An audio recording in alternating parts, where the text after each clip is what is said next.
साधु साधु साधु नमस्कार वේවා බුදුරුවනට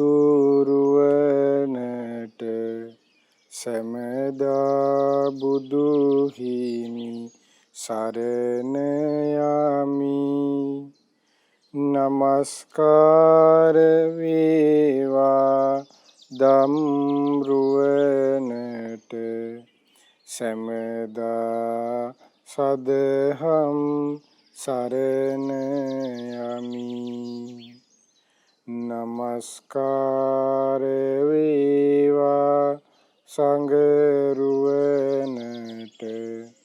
සැමදා මහා සංඝ සරණ යමි නමස්කාර වේවා තුනුරුවනට සැමදා තිසරණ සරණ යමි සාදු සාදු සාදු අපට මේ උතුම් ධර්මයේ කියා දෙන ගුරු දේවෝත්තම කල්යාණ මිත්‍රය පින්වත් ලොකු ස්වාමීන් වහන්සේට ඔබ අප සියලු දෙනාගේම নমස්කාරය වේවා සාදු සාදු සාදු මනුස්ස උපතක් ලබාගෙන සිටින ඔබ අප කවට වුණත් සිදුවෙන මුහුණ දෙන්න වෙන එක්තරා දේවල් කිහිපයක් තියෙනවා. එතකොට මේ දේවල් වලට මනුස්ස ලෝකේ කියලාම නැහැ. එතකොට ඒවට දෙවියෙක් වුණත්, බ්‍රහ්මියෙක් වුණත්, සතර පායක ඉපදුණත්, කොහි ඉපදුණත්, කුමන ලෝකික, කුමන නමකින්, කුමන ආයුරකින් ඉපදුණත් එක කරුණක් තියෙනවා. ඒ කරුණ හැම දිනාටම මුණ දෙන්න සිදුවෙන බලපාන දෙයක්. ඒ තමයි දුක කියන කරුණ. එතකොට දුක කියන කරුණට අයිති වෙන දේවල් ඔබ අහලා තියෙනවනේ. ඒ තමයි ඉපදීම, ලෙඩවීම, මරණය, ශෝක කිරීම, හැඬීම, කායික දුක්, මානසික දුක්, සුසුම් හැලීම්, කායික පීඩා, මානසික ඔය හැම දෙයක්ම අයිතිවන්නේ කුමටද? දුකට. එතකොට මේ දුකට ಜಾති, ආගම්, කුල, මල, මේ සුදුයිද, කළුයිද, ලංකාවේද, පිටරටද කියලා හැම එකක් නැහැ. ඒක පොදුවේ ලෝකයේ තියෙන දෙයක්. ඒ වගේ දේවල් වලට කියනවා ධර්මතා කියලා. ඒ කිසි කෙනෙකුට වෙනස් වෙන්නේ. දැන් සමහර ආගම් වල සමහර කාරණාවන් එකින් එකට වෙනස් වෙනවනේ. සමහර ආගම් වල සත්තු මැරුවොත් පින් කියනවා. සමහර ආගම් වල සතුන් මරන්න එපා කියනවා. සමහර ආගම් වල ආත්මයි කියනවා. සමහර ඒවා අනාත්මයි කියනවා. සමහර ඒවා ස්ථිරයි කියනවා. සමහර ඒවා අස්ථිරයි කියනවා. ස්ථිරයි අස්ථිරයි ආත්මයිද අනාත්මයිද දුකයිද සැපයිද කියලා කුමන විදිහක මොන ආයුරින් කිව්වත් කිසිම කෙනෙකුට මොන විදිහට කිව්වත් ලෝකයේ සත්වයාට මුණ දෙන්න සිදුවෙන එකම එක දෙයක් තමයි හැමෝටම කිසිදු ભેදයකින් තොරව අඩු වැඩි ભેදයකින් තොරව මුණ දෙන්න වෙන එක දෙයක් තමයි මේ දුක කියලා කියන්නේ. එතකොට මේ දුකට අයිති කාරණාවන් මොනවද කියලා අපි දැන් කියවනේ ලෙඩවීම ආදී දේවල්.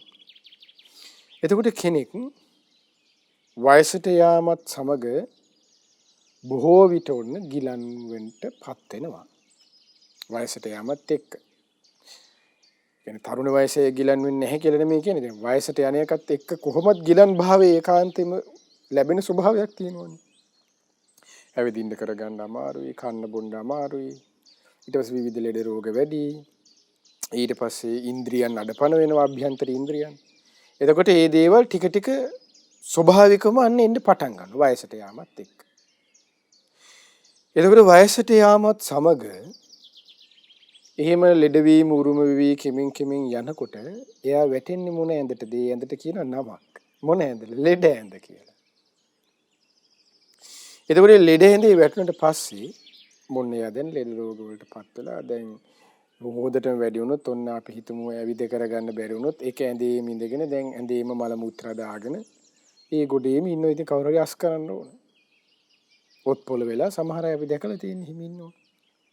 සමහර අය හිමින් ඉන්නකොට සමහර වලට සිහි මුලා වෙලා තමන්ගේම අසුචි කන්නේ. ඒතකොට ඒ වගේ ලෙඩ රෝග වලට පත්වෙච්ච අය අපි දැකලා තියෙනවා. ඊට පස්සේ භාග්‍යතුන් වහන්සේ දැන් දේශනා කරන ඔන්න ඔය විදිහට දැන් ලෙඩ වෙලා.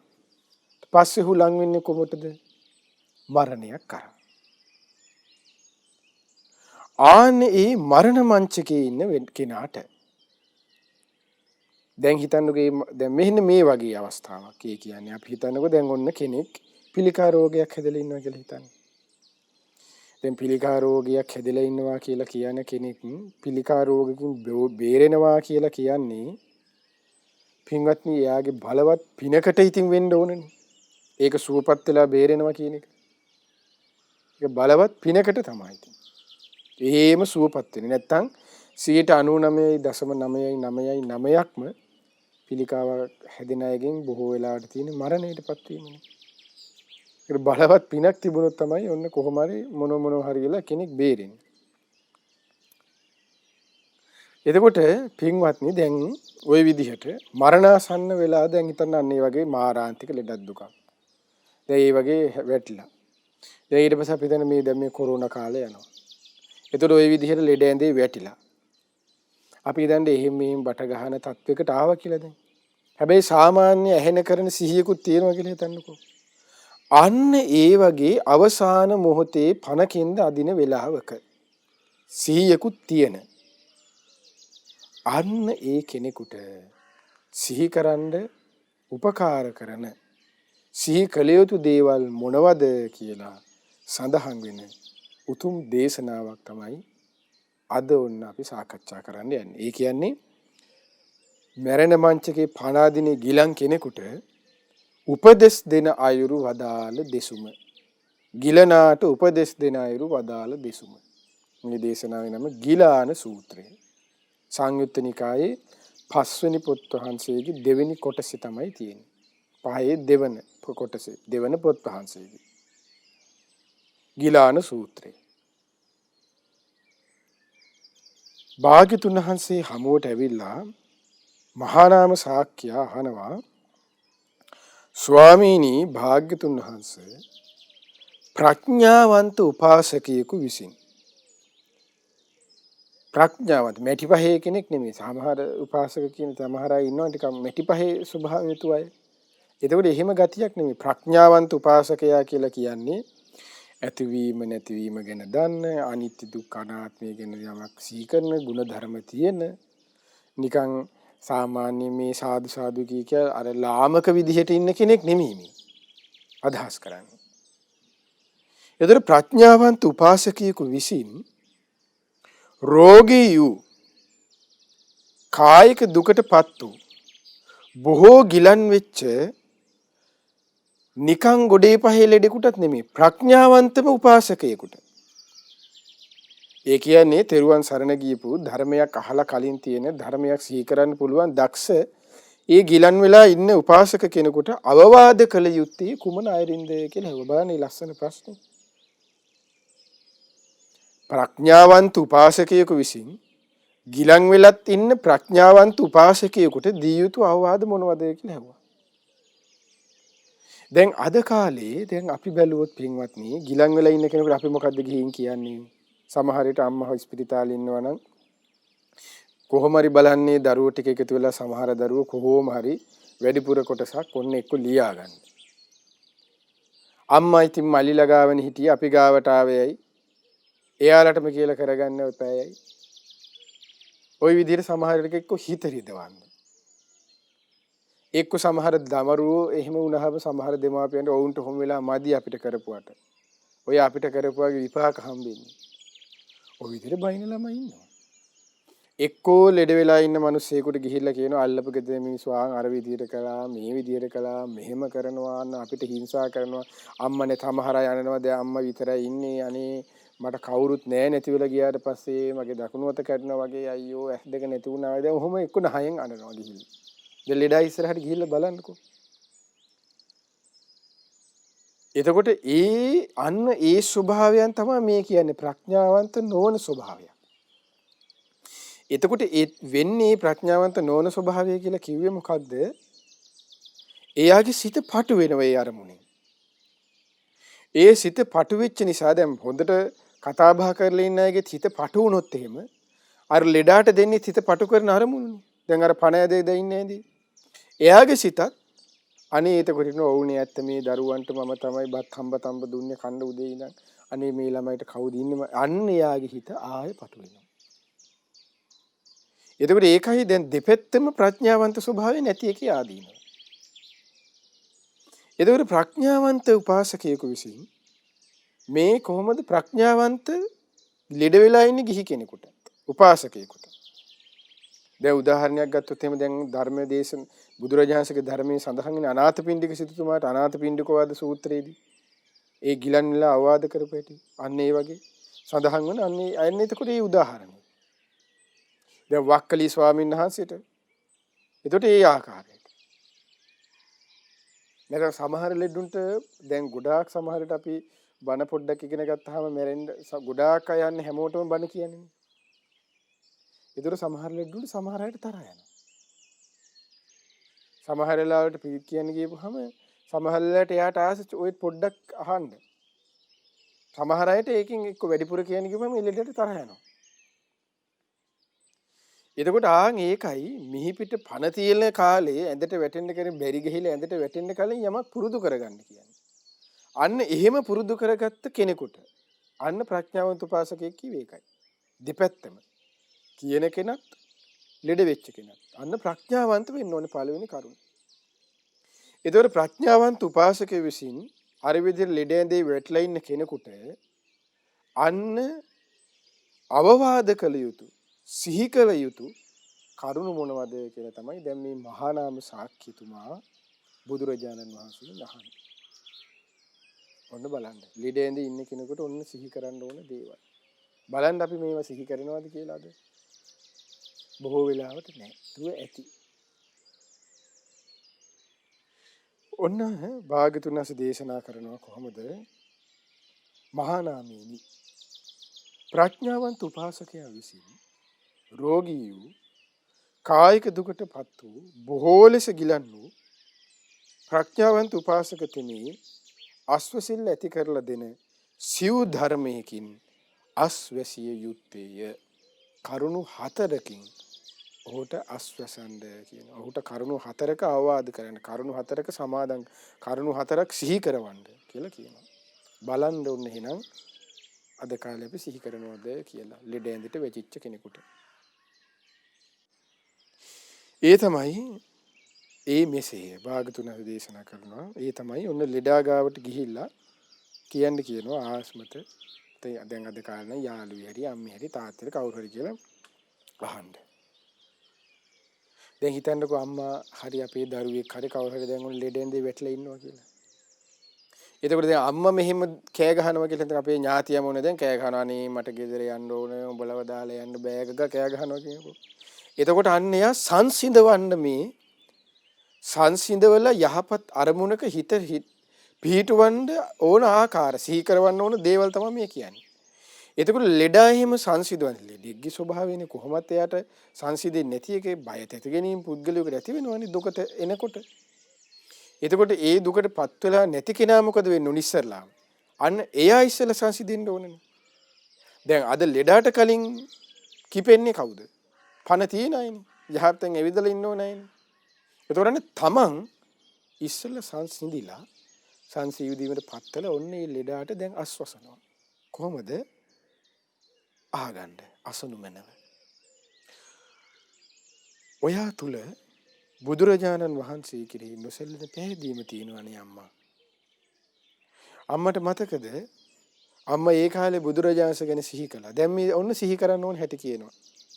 ඔයා තුල බුදුරජාණන් වහන්සේ කෙරෙහි නොසැලෙන පැහැදීම ඇත්තේ. එනම් ඔබ සිහි කළා නේද කියලා අන්නයට සිහි ගන්නවන්න කියනවා. මෙසේ ඒ භාග්‍යතුන් වහන්සේ අරහං වනසේක. ඔබ සරණ ගියපු ඔබගේ ශාස්ත්‍රුන් වහන්සේ ඒකාන්තේම අරහං රාග ద్వේෂ මෝහ දුරු කළා නේද?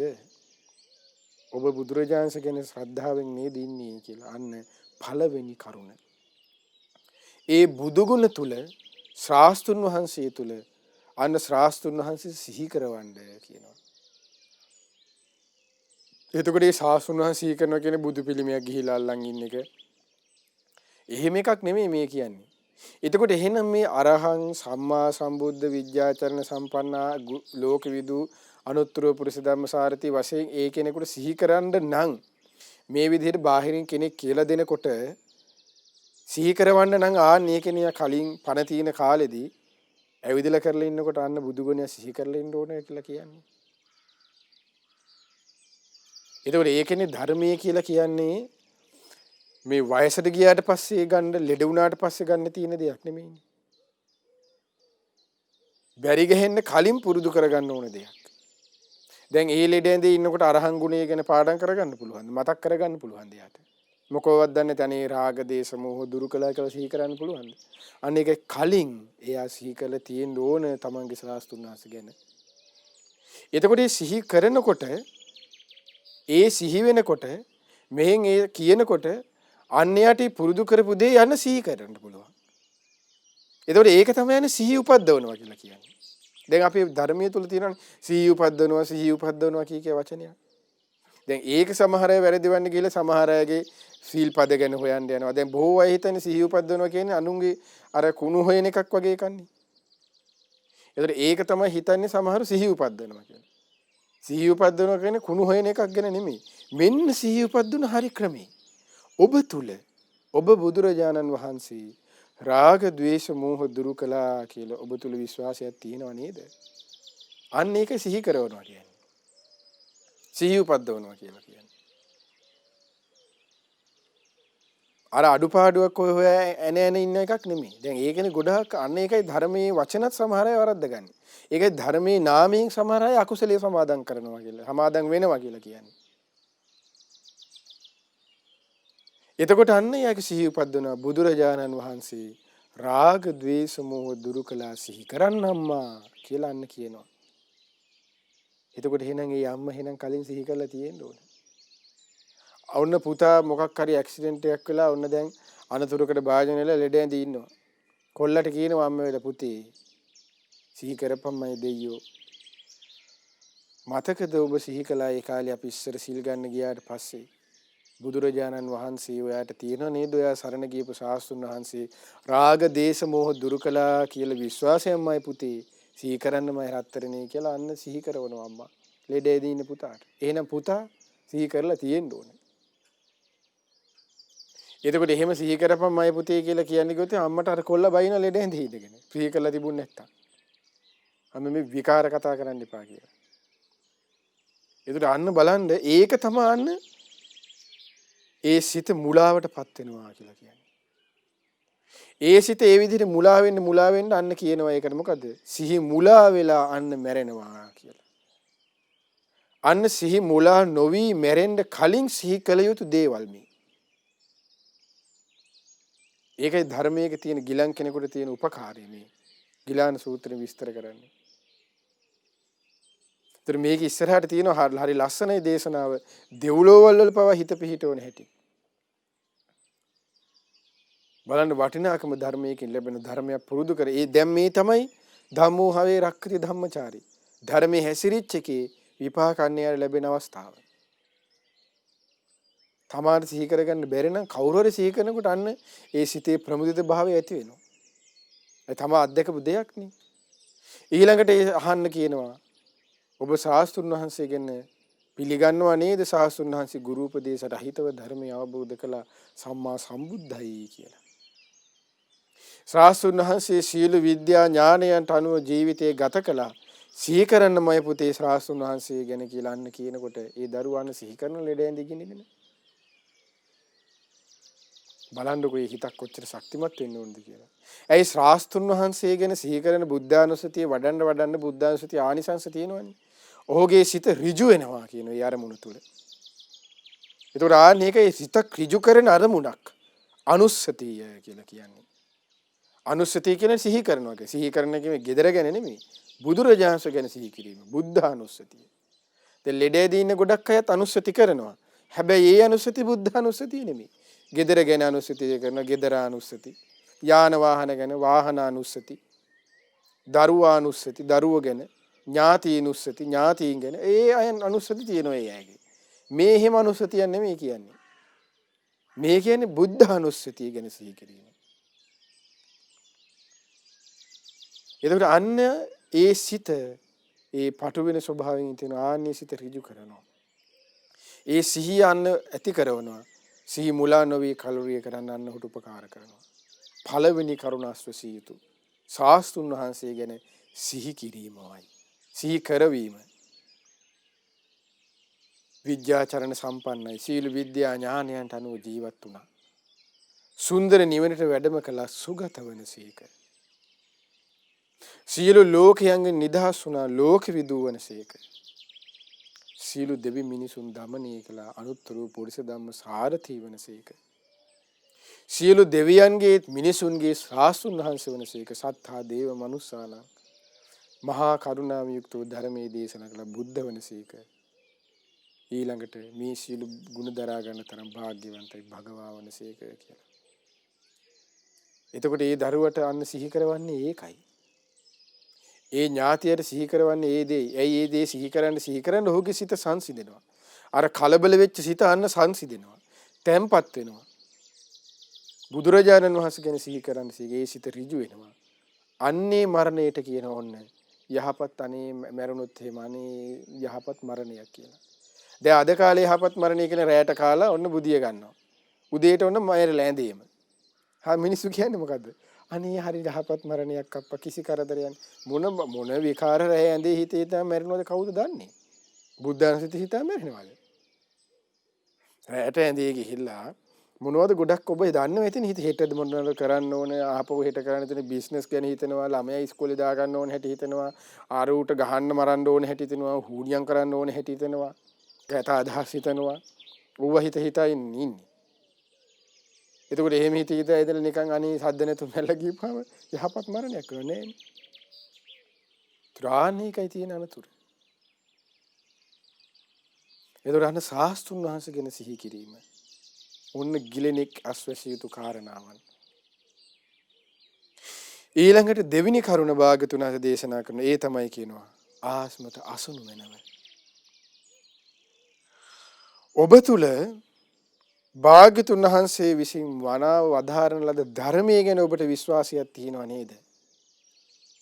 ඔබ භාග්‍යතුන් වහන්සේගේ ධර්මයේ බොහෝ ඇසූ කෙනෙක්.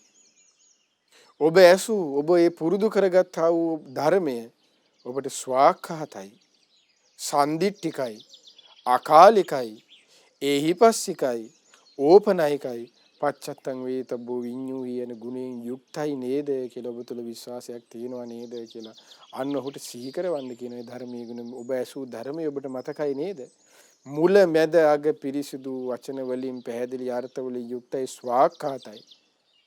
මනාකොට දේශනා කරන සුඅක්ඛාත මනාකොට දේශනා කරලා තියෙන්නේ කියලා මේ අඩුපාඩු වැරදි නැහැ කියලා ඔබට ධර්මයේ කිරි විශ්වාසයක් තියෙනවා නේද කියලා.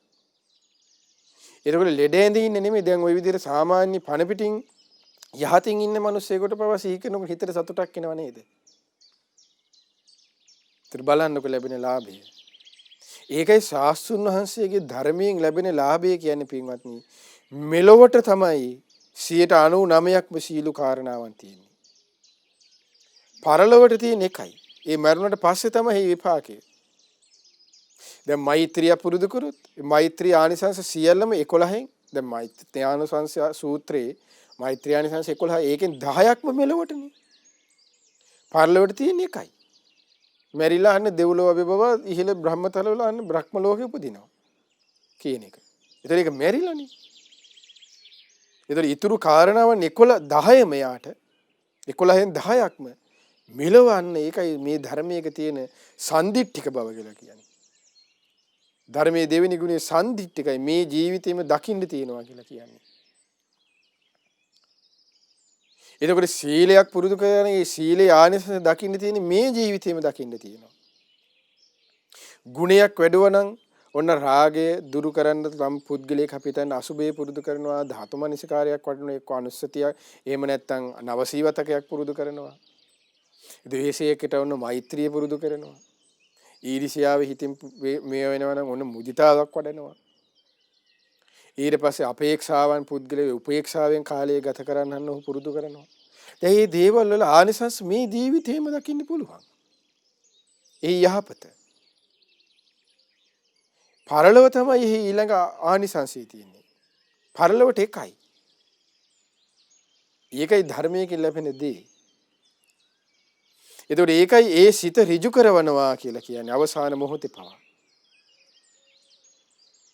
ඒකයි ධර්මයක ලැබෙන ලාභය කියන්නේ. එයයි අන්න ධර්මය තුල හැසිරිච්ච කෙනාට ලැබෙන ආනිසංසය කියන්නේ. ඒතකොට මැරෙන මොහොතේ පුරුදු කරගන්න එකක් නෙමෙයි මේ.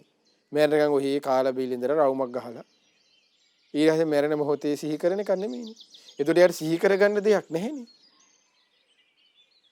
ඒතකොට බලන්න අද මේ විදිහට සිහි කරගන්න බැරුව එහෙනම් මේ විදිහට සිහි කරගන්න බැරුණා කියන්නේ ඒ සිත මොකද්ද? ඒ සිත අන්න පටු වුණා. ඒ සිතේ යන සිහිය දුර්වල වුණා. ඒ සිතට අන්න මොකද්ද කියන්නේ? ඒ සිතට තමයි කියන්නේ සිහි මුලා වුණ සිහි වුණා කියලා.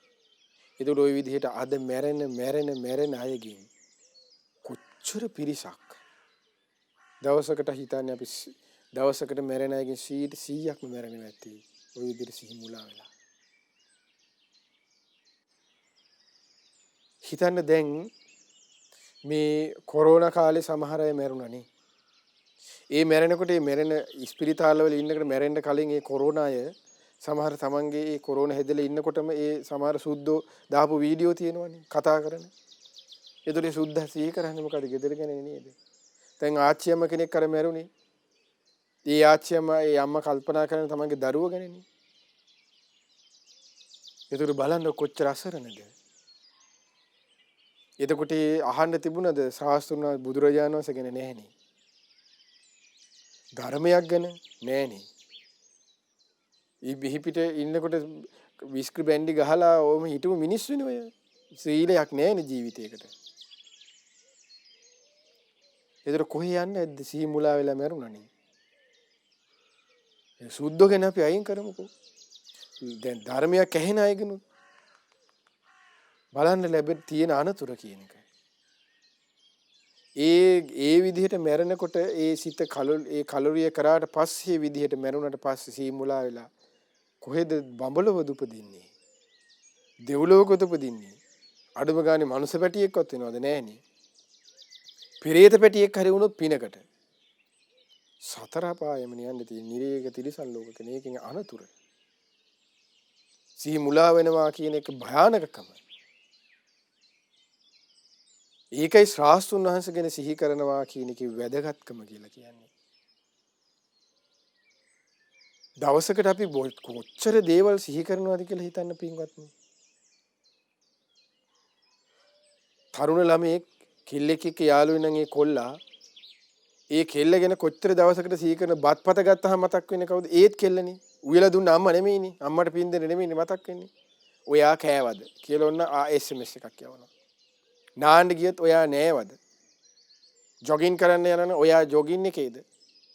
ජොගින් ට්‍රක් එකේ දින කොහෙද ඉන්නේ?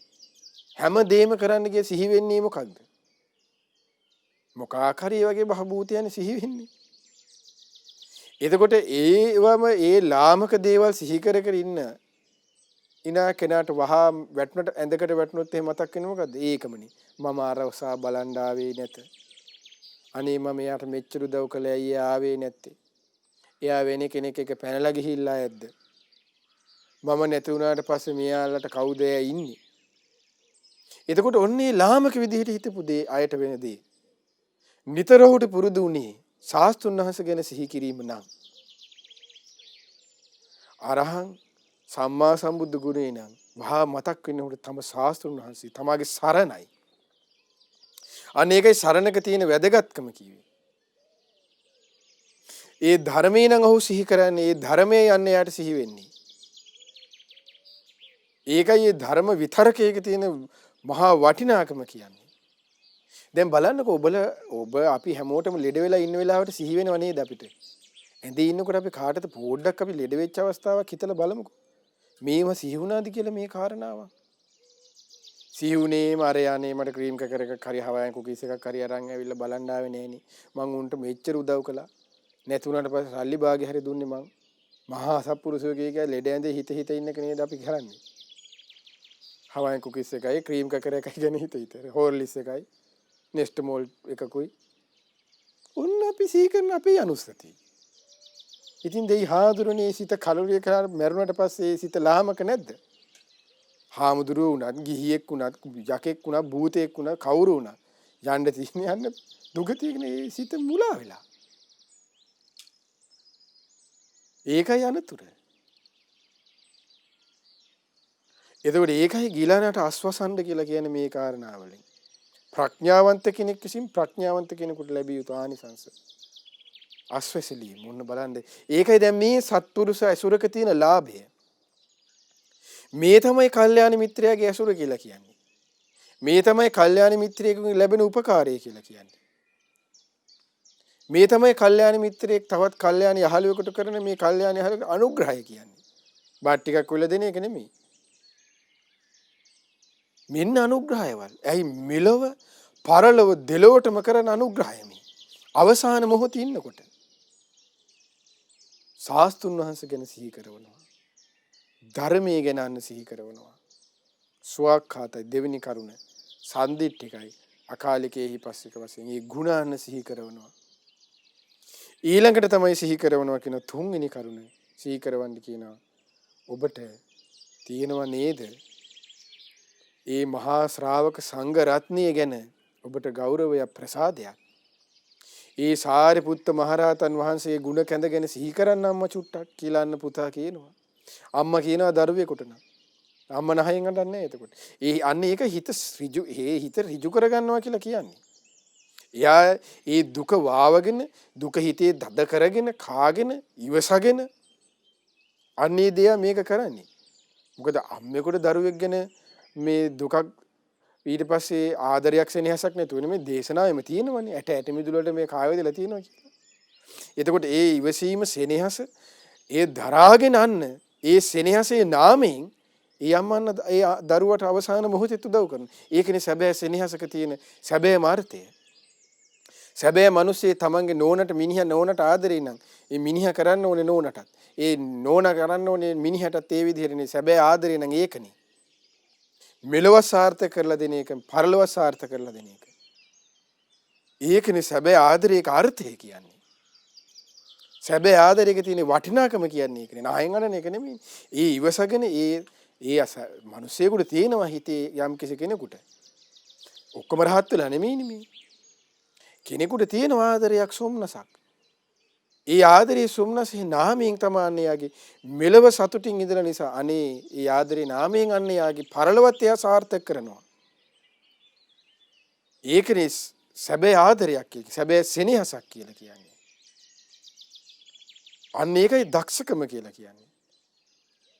මේ හිත දරදඬු කරගෙන දැඩි වෙන්න එකක් නෙමෙයි මේ කියන්නේ. මැරෙනවනම් මැරිච්චාවේ කියලා හිතන එකක් නෙමෙයි මේ.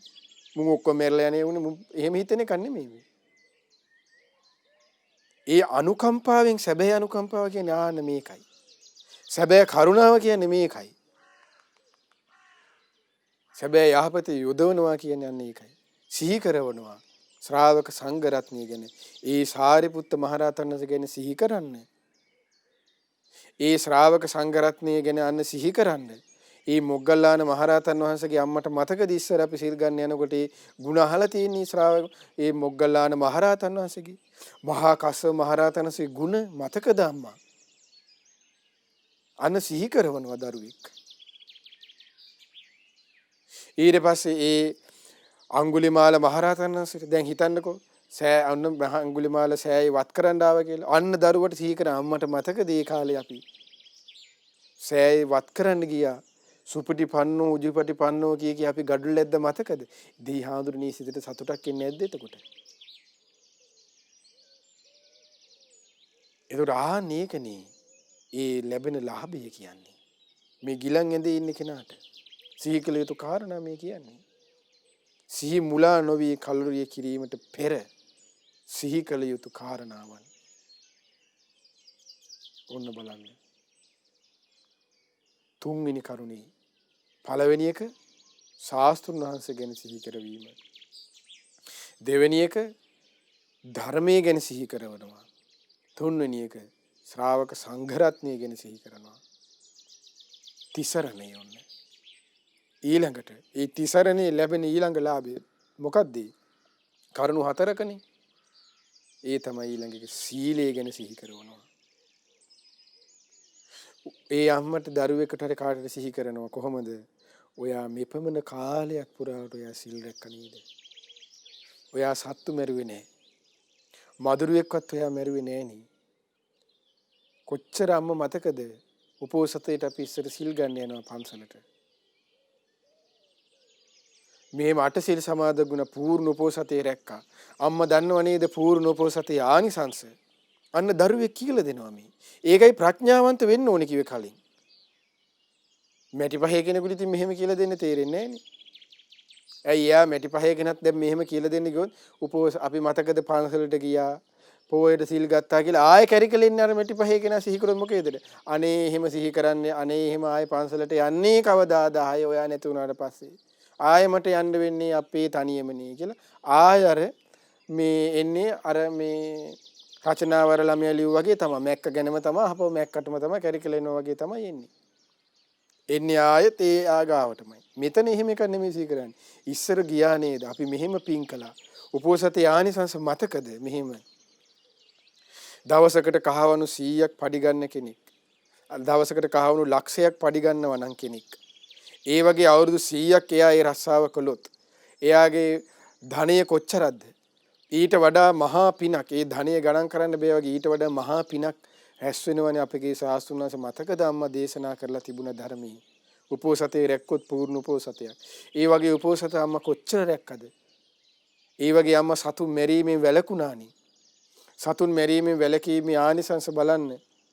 ඒ බුදුරජාණන්සේ දේශනා කළේ ඒ ධර්මයේ අම්මා අහලා තියෙනව නේද?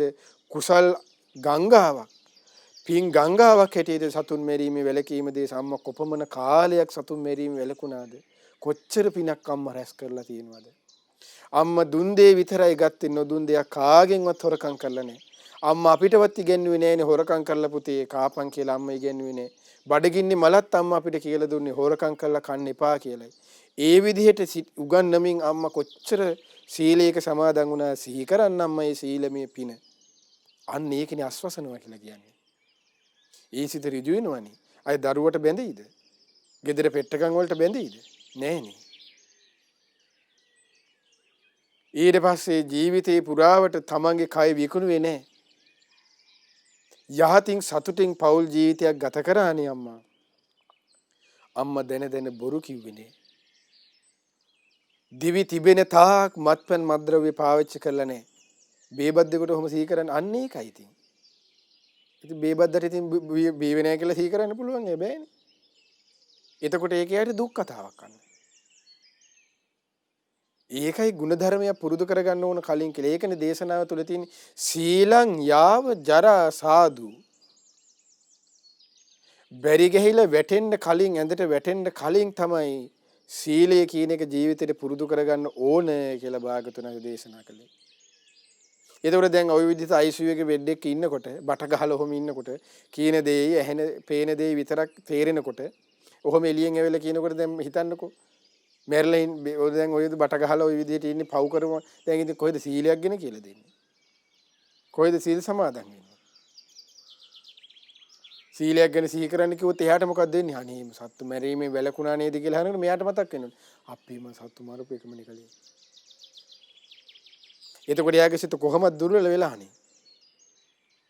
එතකොට ඒ හිතකට බලන්න ලං වෙන්න පුළුවන් වෙයිද කියලා. ඒ සිතකට ඒ වගේ පුද්ගලයෙකුට උදව් කරන්න ගියොත් ඒ වගේ පුද්ගලයෙකු විසින් වෙන්නේ ඒ උදව් කරන්න යන කෙනාට බැඳෙනවා. එතකොට එහෙමත් අනතුරක්. ඒකයි අද කාලේ තියෙන අනතුරු කියන්නේ. ඊට පස්සේ යකා භූතයා වෙලා ඉන්නේ අර අහිංසකවර උදව් කරන්න ගිය මනුස්සයාට ඔන්න බැඳෙනවා. ඒ යකා භූතයා වෙලා ඒ මනුස්සයා ගාවට ඊට පස්සේ එනවා. මේ අද කාලේ මේ දුර්වල හිත්වල තියෙන ආදීව නිසා වෙන දේවල් මේ. ඒකයි පොළවේ පය ගහලා යන කාලය තුල යහපතේ යෙදෙන්න ගුණයක් පුරුදු කරගන්න ගුණයක් වඩන්න කිව්වේ. ඒ ගුණධර්ම මතයි මේ ධර්මයේ තියෙන්නේ. ඉවසීම ලෙඩේදී ඉන්නකොට ඉතින් මොනව ඉවසන්නද? කොහොමත් ඉතින් මේ ඉන්න එපා. දැඟලුවොත් මිසීලා මොකද කරන්නේ? අතපය එකට ගහනවනේ ඇඳට තියලා. බට ගලවලා දැම්මොත් එහෙම තමන් ඇදලා දානවනේ ගැට ගහනවා. එක්ක නිින්ද යන හොඳට බෙහෙතක් ගහනවා. ඒක මොකවත් නැහැ. ඒකට ආන බලන්න මිනිස්සෙගේ අවසාන මොහොතක අත්වෙන මේ දුක්සහගත ඉරණම කියන එක. හිටියේ හොඳ ගෙදරක වෙන්න පුළුවන්. ගියේ හොඳ වාහනයක වෙන්න පුළුවන්. ඒ රටවල ඇවිද්දා වෙන්න පුළුවන්. යනකොටත් හොඳ බිස්නස් ක්ලාස් එකක ගියේ වෙන්න පුළුවන්. මොකුත් නැහැනේ අවසානෙට. අවසානයේ බලු පැටියෙක් වුණොත් එහෙම මොන බිස්නස් ක්ලාස්ද? ආයිත් නෑනේ. ඔන්න ඕකයි.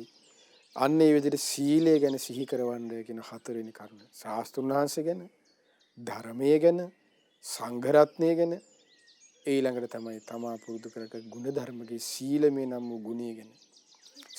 සිහි කරන්න අන්න ඒ ශ්‍රාවකයන්ට සතුට ඇති වෙනවා.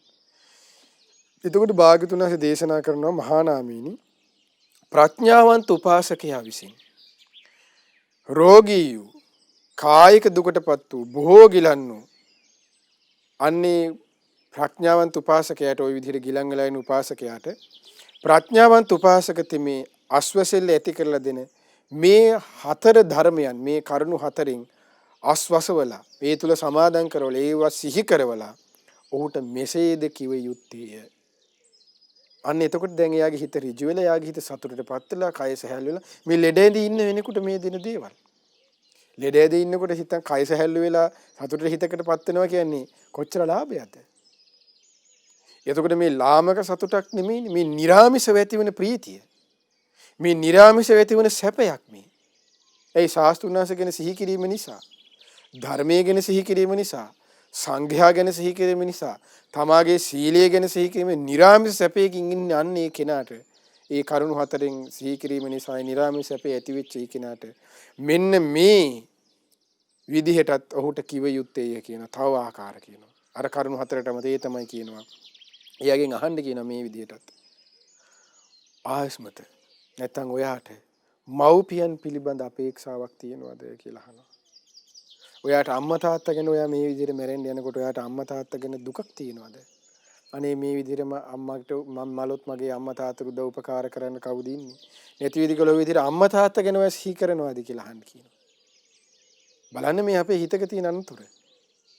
එතකොට ඉදින් ඔහු මෙසේ කියනනම් ඒ විදිහට අහනකොට කියනවා මා තුල මව්පියන් පිළිබඳ අපේක්ෂාවක් ඇත්තේය. මේ අපිට වෙන දේවල් මේ කියන්නේ. ඒකයි මේ බුදුරජාණන්සේ මේ නිකන් මේ දැඩිව හිටපු චරිතයක් නෙමෙයි.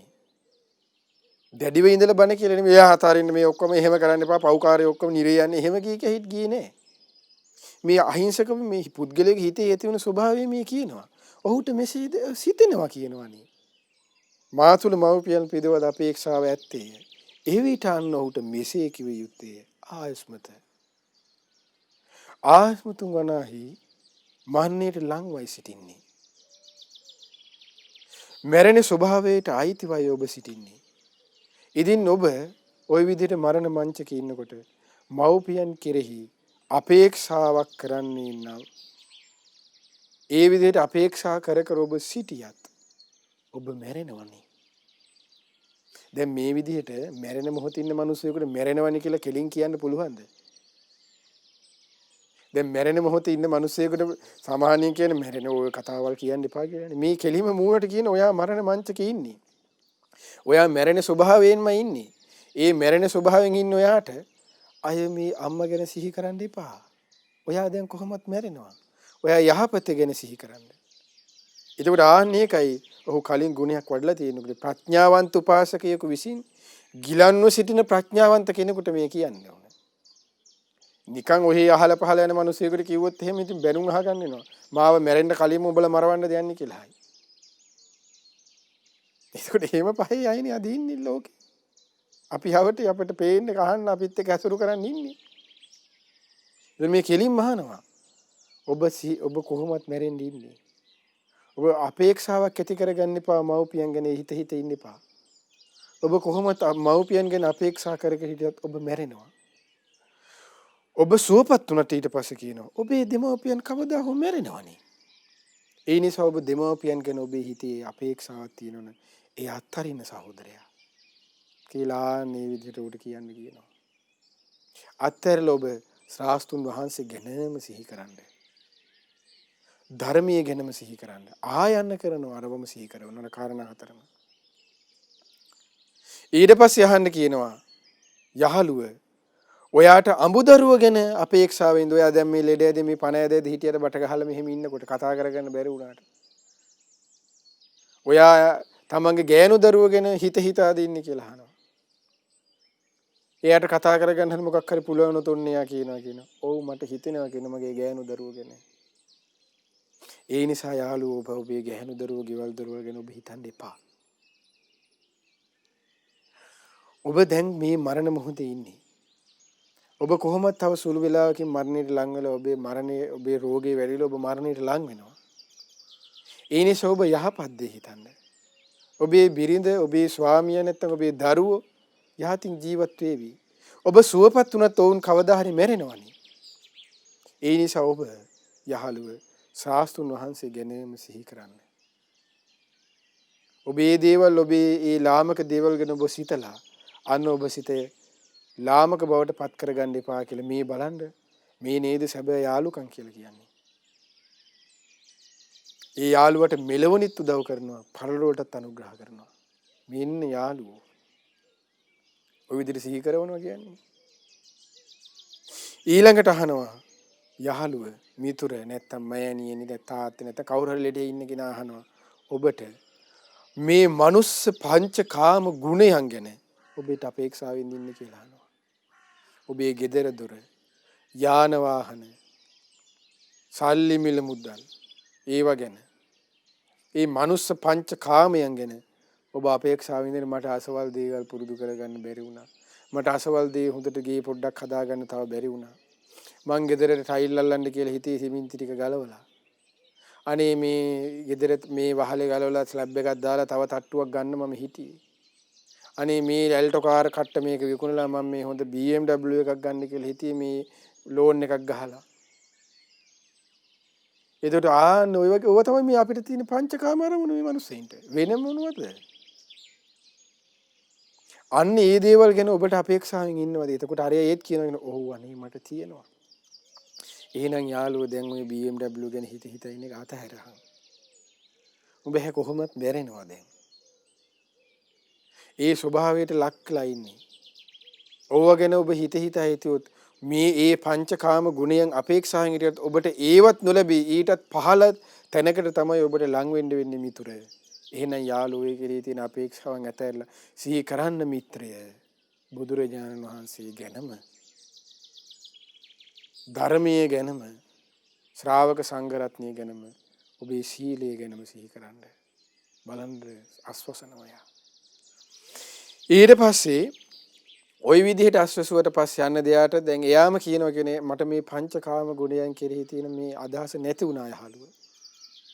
හරි මම මේ සියල්ල අතහරිනවා කියලා කිව්වට පස්සේ එහෙනම් මේ මනුස්ස කාමයේ ඔබ අත්හැරලා මේ මනුස්ස දේ ලෝකේ තියෙන මේ ලාමක දේවල් ගැන මේ ගෑනු දරුවෝ යාන වාහන ඉඩ කඩන් මේවා ගැන අත්හැරලා යහළුව මේ මනුස්ස ජීවිතයට වඩා මනුස්ස ලෝකෙට වඩා දෙව්ලොව කොච්චර සැප සම්පත් තියෙනවද? දෙව්ලොව කොච්චර වටිනවද? චාතුම් මහරජාගේ දෙව්ලොව කොච්චර හොඳයිද කියලා චාතුම් මහරජාගේ දෙව්ලොවේ ඒ පුද්ගලයාගේ හිත පිහිටවන්නේ කියන ශාස්ත්‍රඥ වහන්සේ. මේ බුද්ධ වචන මේ දෙව්ලොව යන්න එපා කියලා කියන බොරුද එතකොට? මේ දේශනාවෙම තියෙනවානේ සිහි කරවන්න කියලා. එතකොට එහෙනම් දෙව්ලොව යවන්න එපා මේ බුදුරජාණන් එහෙම කියලා නේ දැන් මේ එහෙනම් කියනනේ ඒවා බොරුනේ. එතකොට එහෙනම් මේ කවුරු හරි ඒවා එහෙම එපා කියලා ඒ බුදුරජාණන්සේ කරන අභූත චෝදනාවන්නේ මේ දේශනාවෙම තියෙන ගිලාන සූත්‍රයේම. ඒ විදිහ හිත පිහිටවන්න කියලා යාගේ මරණාසන්න වෙනකොට. ඊළඟට යාගේ චාතුම් මහරජිකට වඩා මහා සැප සම්පත් තියෙනවා කියනවා. ඊට පස්සේ කොහෙද? තව්තිසා දෙව්ලොව. එහි යන්න කියන. ඒ තව්තිසාවට වඩා ඊට පස්සේ තුසිතෙන් ඊට පස්සේ නිම්මානතෙන් පරිණිම්මිත වසවර්තිය. ඔය විදිහට දෙව්ලොවල් පිළිවෙලින් සිහි කරගෙන ගිහිල්ලා ඊළඟට මොකද්ද? බ්‍රහ්ම ලෝකෙලත් හිත පිහිටවන්න කියනවා යාළුවට. ඒතකොට බලන්න දැන් මේ බ්‍රහ්ම ලෝකෙක හිත පිහිටුවා කියනවා කියන්නේ දැන් එතකොට ඒ කාමයන් අත්හැර දැන් මේ දිව්‍ය කාමයේ අත්හැරෙන මේවා අනිත්‍යයි දුකයි අනාත්මයි කිය සිහි කරවනේ මේවා මග නෙවෙයි මගේ නෙවෙයි මගේ ආත්මය නෙවෙයි කියලා. එතකොට යාට මේ කාමයන් අනිත්‍ය වශයෙන් දුක් වශයෙන් අනාත්ම වශයෙන් විදර්ශනා කිරීම හේතු කරගෙන මේ ලෙඩෙන්දී ඉන්න කෙනෙක් කරන දෙයක් මේ. හිතන්න පුළුවන්ද? ඒකයි අද 99 100%ක්ම මේ දේ කරන්න බෑ. දක්ෂ නැති අය ඉන්නේ කිව්වේ. ගිහියොත් නෑ පැවිද්දොත් නෑ. හාමුදුරුවෝ පන්සල නාමයෙන් මැරෙනවා. ගිහියෝ ගෙවල් හොයාගෙන මැරෙනවා. අපි දෙගොල්ලටම වෙන්නේ ඕකයි. එතකොට බලන්න මේ විදිහට සිහි කරමින් මනුස්ස ලෝකෙත් අතහරිනවා. දිව්‍ය තලත් අතහරිනවා. බ්‍රහ්ම තල අල්ලනවා කියන්නේ. කාමයන්ගෙන් සියල්ලෙන් වෙන් වෙලා නේතකොට. එතකොට අන්න හිතක ධාන මට්ටමක් මේ. මේ ලෙඩෙන්දී ඉන්න කෙනෙකුට මෙච්චර පුරුදු ඒකයි බුදුරජාණන්ගේ ධර්මයේ භාග තුන දේශනා කරේ. පණ යන අවුරුදු 7 ඉඳන් අවසාන පණ කෙන්ද යන දක්වාම මේ ධර්මයේ පුරුදු කරගන්න පුළුවන් කිවි ආන්න ඒකයි. බලන්න වටිනාකම. ඒ කුමන දේවල් සිහි කිරීමෙන්ද? ශාස්ත්‍රුණාස ගැනයි, ධර්මයේ ගැනයි, සංඝයයි, සීලයයි. ඒ සිහි කිරීම නිසා ධ්‍යාන ඇති කරගෙන යන බ්‍රහ්ම තලවල හිත පිහිටවනවා. ඊට පස්සේ අවසානයේ හරි ආශ්චර්යය මේ දේශනේ අවසානයේ තියෙන. ඒ බ්‍රහ්ම තලත් අන්න කියනවා මේ බ්‍රහ්ම ලෝකත් මිත්‍රය අනිත්‍යයින් හොයා දැන් ඔය හිත හිතා ඉන්න. ඒවත් අස්තීර දේවල්නේ. එහි තියෙන පංච උපාදානස්කන්ධයන්නේ. දැන් මේ පංච උපාදානස්කන්ධ ගැන කියනකොට ඒව ගැන සිහි කරලා දන්න කෙනෙක් වෙන ඒකයි ප්‍රඥාවන්ත ශ්‍රාවකයෙකු විසින් ප්‍රඥාවන්තම ගිහි කෙනෙක් කියලා කියනවා. දැන් පංච උපාදානස්කන්ධය ගැන දන්නේත් නැති. ඒව මහ ගැඹුරු දේවල් නේ. ඔව්ව නෙමේ බුදුරජාණන්. ඔව්ව පස්සේ බැරියක ගින්න ඉතින් ඕ. මොකුත් නැති වෙනවා අවසානයේ. කොහේ තුනක් තියෙන මිත්‍රේ පංච උපාදාන සියල්ල සංකත දේවල් නේ. ඒ නිසා ඒ සියල්ලත් අනිත්‍ය දුක අනාත්මය කියලා විදර්ශනා කරලා නිවන කොච්චර සාන්තද මිත්‍රය. නිවනේක හිත පිහිටවන්න කියනවා. මේ ලෙඩෙන්දක ඉන්න කෙනෙකුට ළඟ වාඩි වෙලා බලා ගන්න ඉන්න කෙනෙක් කරන්න ඕන උපස්ථානිය මේ. සැබෑම උපස්ථානිය. අර විදිහට කරන කන්න බොන්න දීලා මල මුත්‍රාස් කරන ඒක උපස්ථානිය තමයි. ඒත් එක්ක කරන සැබෑම ලෙස උපස්ථානිය මෙන්න මේකයි. ඒතකොට ඒ නිසා මෙන්න මේ තමයි මේ ගිලාන සූත්‍රය. මේ ගිලන් වෙලා ඉන්න කෙනෙකුට කලරිය කරන්න සිහි මුලා වෙලා මිය යන්න කලින් ගිලන් කෙනෙකුගේ හිත අස්වැසිය යුතු ආකාරය තමයි මේ අද අපි මේ ගිලාන සූත්‍රය මුල් කරගෙන සංයුත්ත නිකාය පස්වෙනි පොත් වහන්සේගේ දෙවෙනි කොටසේ පහේ දෙවෙනි කොටසේ පොත් වහන්සේගේ තියෙන ගිලාන සූත්‍රය මුල් කරගෙන තමයි අද අපි සාකච්ඡා කළේ. ඉතින් මේ විදිහට ඔබ අප හැම දිනාටම ධර්මයන් නෝනින් විමසමින් ගෞතම බුදුසසුනේ පිළිසරණ ලබන්න ඔබ අප හැම දිනාට වාසනාව සැලසේවා. සාදු සාදු සාදු. සයිරෙන් ඊතරට සදහම් දේශනාවේ අද දින දායකත්වයේ දරන්නේ පින්වත් නිලූසි ජයරත්න මහත්මිය විසින්. ඉතින් රැස් කරගන්න යෙදුන සීල පුණ්‍ය ධර්මයන් අපි අනුමෝදන් කරමු. පින් කැමති සීල දෙවිවරුන්ට, සක්දෙව් රජුන්, දතරාෂ්ඨ, විරූඪ, විරූපාක්ෂ, වෛශ්‍රවණන සතරවරම් දෙව්මර දරුවන්ටත්, ආලෝක සෙම්පතිතුමන්, සීවක සෙම්පතිතුමන්තල සීල සෙම්පති දෙවරුන්ටත්, ඔබ අප සීල දිනාගම ඉෂ්ට දේවතාවරුන් වහන්සේලාටත්, මේ පින්බිමට අධිග්‍රහිතව සිටින්නා වූ සීලුම දෙවරුන්ටත්, සුමන සමන් දෙවරුන්දුන්, උපුල්ලන් දෙවරුන්දුන් ඇතුළු ඔබ අප සීල දිනාගම ඉෂ්ට දේවතාවරුන් වහන්සේලාටත්, ප්‍රදේශ බාර පළාත් බාල සීල දෙවියෝද මේ පින් අනුමෝදන් වෙත්වා. අනුමෝදන් දෙවියන් බ්‍රහ්මීන් දිව්‍යාවසෙන් වර්ණයෙන් සැපයෙන් බලයෙන් වැඩිත්වා. ශ්‍රද්ධා සීල ශ්‍රුත ත්‍යාග ප්‍රඥා යන සීක බල ධර්මයෙන් වැඩිත්වා. පිණින් සතුරුනි සීල දෙවියන්ගේ දිව්‍ය රැකවරණේ ආරක්ෂා උදව් උපකාර ඔබ අප සීල දිනාටද සලසා දෙත්වා. දායකත්ව දරු නිලූසි ජයරත්න මහත්මියට සලසා දෙත්වා. දෙවියෝද බ්‍රහ්මයෝද මේ පින් අනුමෝදන්ව ගෞතම බුදු සසුනේ චතුරාර්ය සත්‍ය ධර්මයේම අවබෝධ කරත්වා. ඒ වගේම මේ පින නිලෝෂී ජයරත්න මහත්මිය නමින් මිය පරලොව යන්ට යෙදුන, ඒ වගේම ඔබ අප සියලු දෙනා නමින්ද මිය පරලොව ගොස් ඥාතීන් පින් බලාපොරොත්තුෙන් ඇදී සියලු ඥාති වර්ගයාද මේ පින් සමලෙස අනුමෝදන් වෙත්වා. අනුමෝදන ඥාතීන්ගේ පරලොව ජීවිතේ සැපවත් වෙත්වා, සූපත් වෙත්වා. ඥාතීන්ද සංසාර දුකින් අත මිදෙත්වා. අද දින මේ උතුම් පින්කමේ දායකත්වය දරන නිලෝෂී ජයරත්න මහත්මියගේ ප්‍රධාන අරමුණ වන්නේ නිලෝෂී ජයරත්න මහත්මියට සුවසේ මව්බිමට පැමිණ පැවිදි දිවියට පත්වීමට පිණිස මේ පින් උපකාර වේවා කියලා ඒ සඳහා යම් බාධා කරදරත් මේ සියල්ල දුරු වේවා කියන අදහසුනුයි අද මේ සයුරෙන් එතරට ධර්ම දේශනාව සඳහා දායකත්වය දරලා තියෙන්නේ. ඉතින් එතුමියට මේ පින් අනුමෝදන්ව නිදුක් නිරෝගී සුවපත් භාවයේ චිරජීවනයේ දීර්ඝායු සම්පත සීල ආරක්ෂාව රැකවරණයේ සලසේවා. තුරුණුවන්ගේ සරණින් දිවි රැකවරණින් කිසි බාධා කරදර හිරිහැර පීඩාවකින් තොරව එතුමිය බලාපොරොත්තු වන්නා වූ ඒ උතුම් අරමුණ සාක්ෂාත් කරගන්නට සියලු ශක්තිය ධෛර්යය වාසනාව යම් බාධා කරදරයක් නම් ඒ සියල්ල දුරු වෙත්වා. සියලු දෙවිවරුන්ගේ උදව්පකාර ආරක්ෂාව සැලසේවා. රත්නත්‍රි අනන්ත වූ ආශිර්වාදයේ සැලසේවා. එතුමියටද නිලෝෂී ජයරත්න මහත්මියටද ගෞතම බුදු සසුනේ සැබෑම ශ්‍රාවක දිනියක් බවට පත්වෙන්න මේ පිනත් ඒකාන්තයෙන්ම හේතුපකාර වෙත්වා. ඒ වගේම මේ පින ඔබ අප සියලු දෙනාගේම ගුරු දේවෝත්තම කල්යාණ මිත්‍ර පින්වත් ලොකු ස්වාමීන් වහන්සේට දෙකලස අනුමෝදන්. පින්වත් ලොකු ස්වාමීන් වහන්සේටද නිදුක් නිරෝගී සුවපත් භාවයේ චිරජීවනයේ දීර්ඝායු සම්පතේ සියලු ආරක්ෂාව රැකවරණයේ සැලසේවා. ගුරු දේවෝත්තම පින්වත් ලොකු ස්වාමීන් වහන්සේට උතුම් ධර්මාභෝධී පිණිස මේ පිනත් ඒකාන්තයෙන්ම හේතුපකාර වෙත්වා. ඒ වගේම මේ පින ලක්වාසී ලෝවාසී සියලු පින්න ස්වාමීන් වහන්සේලාට දනගාරිකා මෑණිවරුන්ට අනුමෝදන්. මහා සංඝරත්නයේ නිදුක් නිරෝගී සුවපත් භාවයේ චිර ජීවනයේ සැලසේවා. සුවසේ පිළිවෙතේ දෙන්න මේ පිනත් ඒකාන්තයෙන්ම හේතු උපකාර වෙත්වා. ඒ වගේම මේ සියලු පුණ්‍ය ධර්මයන් ඔබ අප සියලු දෙනාගේම දෙමාපියන්ට ගුරුවර නෑදෑ හිතමිතුරු ඇතුළු සෑම දිනාටමත් ශ්‍රද්ධා මාසික ධර්ම දාණයෙන් උදව්පකාර කරන නන්නයිරින් උදව්පකාර කරන්නා වූ සිව්පසෙන් උපකාර කරන්නා වූ සෑම දිනාටමත් මේ පින් සමලෙස අනුමෝදන් වේ. ඔබ අප සියලු දෙනාද නිදුක් වෙත්වා, නිරෝගී වෙත්වා, සුවපත් වෙත්වා. චිරජීවනයේ දීර්ඝායු සම්පත සීල ආරක්ෂාව රැකවරණයේ සැලසේවා.